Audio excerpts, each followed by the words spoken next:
Literally मसँग आएर 2 दिनको जिन्दगी हो, हाँस्नुपर्छ, खेल्नुपर्छ, रमाउनु पर्छ।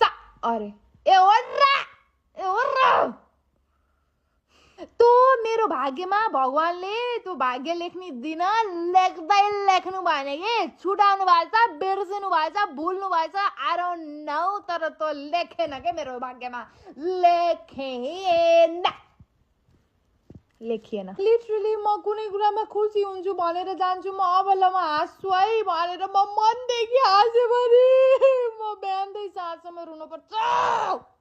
मैले यसो गरेर हाँसेको देख्ने बित्तिकै मेरो ओभरथिङ्कलाई न ट्राफिकले छेक्छ, न हावापानीले छेक्छ, न कसैले छेक्छ, त्यो तुफान भएर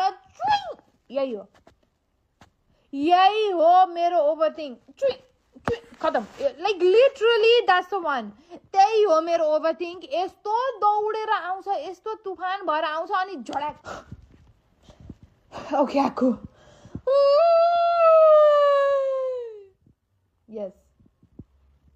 Yes, within 1 second, like literally within 1 second, भगवानले मलाई खुसी भएको देख्न नसकेर तो मेरो खुसी हुने आत्मालाई मबाट चोरेर लिएर जानुहुन्छ अनि आफ्नो त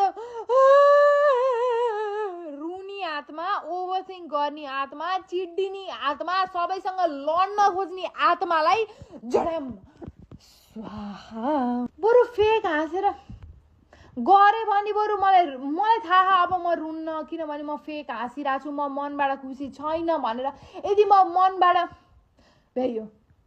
भ्याइयो खतम। मैले यहाँ चान्स नपाएर मात्रै हो, मैले चान्स पाउने बित्तिकै मेरो यो भाग्यलाई रिचेक गराउने हो। यो यस्तो एन्सर क्वेसन फिट गर्न पाउनु न, फेरि रिचेक गरेर कसको दिमाग कसको भाग्य मेरोमा लेख्नु भएको हो, हजुर फेल हुनुभयो, फेरि इक्जाम दिन पर्यो भनेर चाहिँ म भाग्यदातालाई भन्न चाहन्छु।